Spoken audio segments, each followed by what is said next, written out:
Hello, so I'm Emily Allen, and I am going to give just a quick 5-minute presentation, or I guess a more condensed video of what I would do in my 30-minute presentation for the case study of managing a YMCA. And if you're wondering, or if you're thinking that I look like I'm just sitting in my car, by a Harmon's grocery store, that's because that's exactly what I'm doing. But a girl's got to do what a girl's got to do, and I have actually put a lot of thought into this assignment, and I just wasn't sure exactly how I wanted to present it, whether in a document or a slideshow, but I felt like this would be a good one to, it'd be easiest to describe in a video. So, because I am a therapeutic recreation major, I think that the best kind of learning happens through experience. Experiential learning really sticks in people's brains. It helps them understand it, know it, and remember it. Any kind of concept. So my training, my 30-minute training, is actually going to be based around 3 separate activities. So I'm going to start off with an activity before I say anything, because that's going to immediately grab my employees' attention. So I'm going to hand everyone a sticky note and have them write just their first name on it, nothing else. After they have written their first name, I want them to stick the sticky note on their forehead and then go and sit by someone that they have never met before, but they cannot talk at all. The room must be silent. But they can make eye contact with people, point at each other, or whatever they need to do, or tap their seat next to them to have someone. But everyone needs to find a partner that they don't know. And I'll kind of divide the seats so that they're in sections of 2, so that it's easy for them to know, like, oh, this person's my partner, this person's not my partner. So once everyone's seated, I'm going to call up just a few pairs and say, okay, will you introduce your partner to the group? And now keep in mind, they weren't able to talk at all.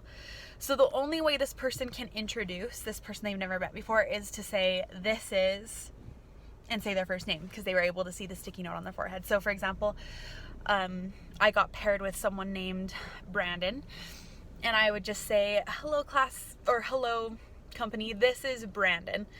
And he would say, hello, this is Emily. And then we'd have a few groups do that, and then they'd sit down, and then I would spark a discussion.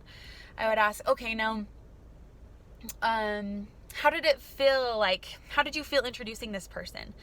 How did it feel being introduced by just your name?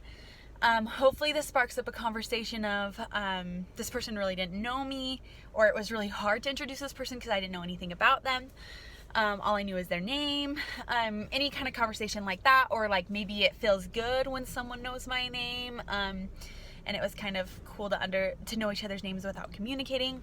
Any kind of discussion will be effective. Just the pros and cons of only introducing and only knowing someone's name without communicating.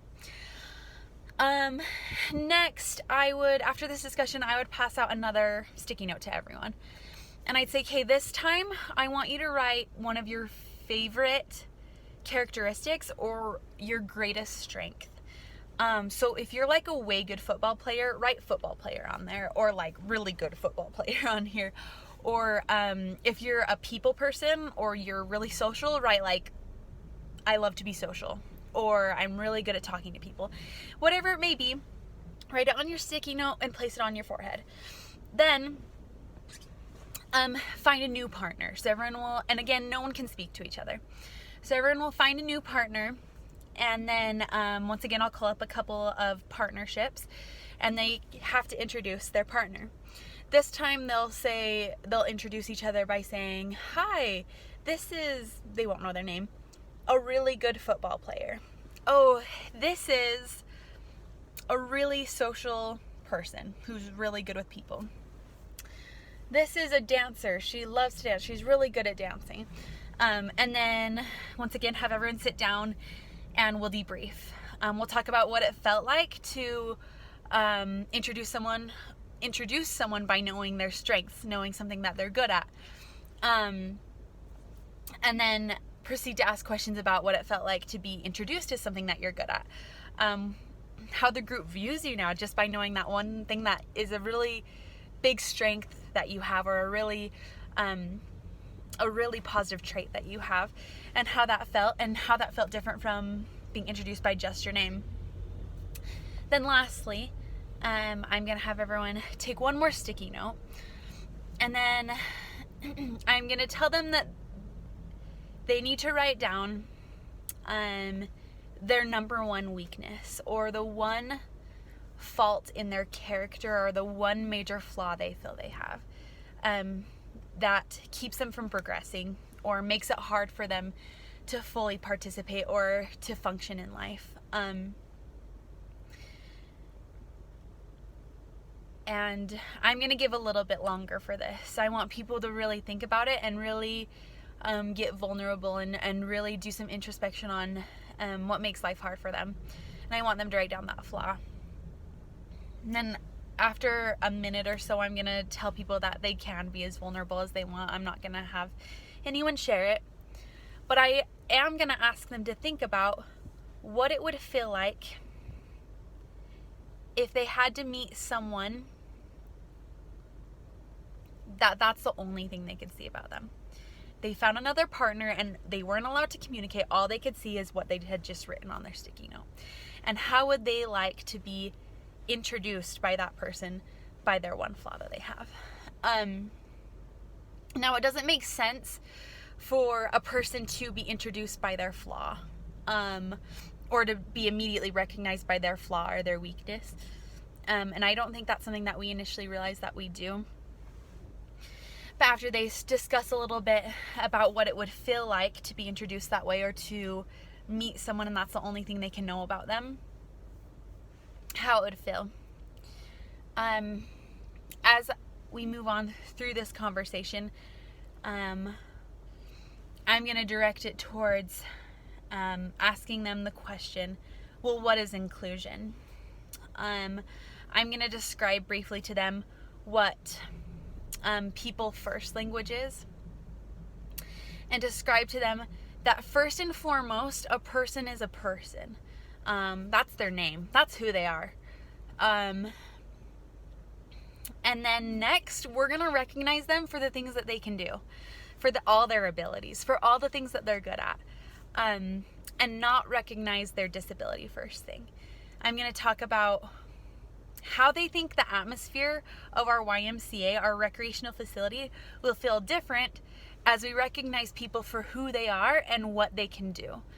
And then I'm really, really, really going to specifically and intimately describe what people first language is, because when people don't use people first language, because this is the second time I've taken this class, and after learning it the first time, I cringe when I hear people not using it. So I'm going to very specifically describe to them what people first language is and have them kind of practice it. Show examples just like our presentation in our class did. Then I'm going to ask how we can be more inclusive. How we can let people shine through their abilities and who they are at our recreational facility without feeling, I guess, held back or trapped or discriminated against or disabled because of something they can't do. Then I'm going to give them each one more sticky note. And I'm going to have them write down a pledge, something that they're going to start doing today to be more inclusive at our YMCA or in their life in general, that they can apply at work. And then on the back side of the sticky note, I'm going to have them write any suggestions they think we can do as either as co-workers, as a workforce, or in our facilities that we can do to make it more inclusive for everyone. And I'll take the sticky notes and I'll really look at the suggestions that they give, and then I will also keep them accountable for the goals and the pledges that they made. I'll check in with them, and then it's cool because then all of a sudden they're accountable. And if I do hear them not being inclusive towards a customer who has or I guess a guest who has a disability, or they are not using people first language, I can hold them accountable to a goal that they made. I think it'll be more effective than me making their goals for them. Anyways, that took 10 minutes, so I'm going to be done. But thank you for listening, and that's the presentation that I would do to my YMCA. And I hope that it would be effective, and through recreation and activity, they'll be able to really understand the concepts and be able to apply it in their lives.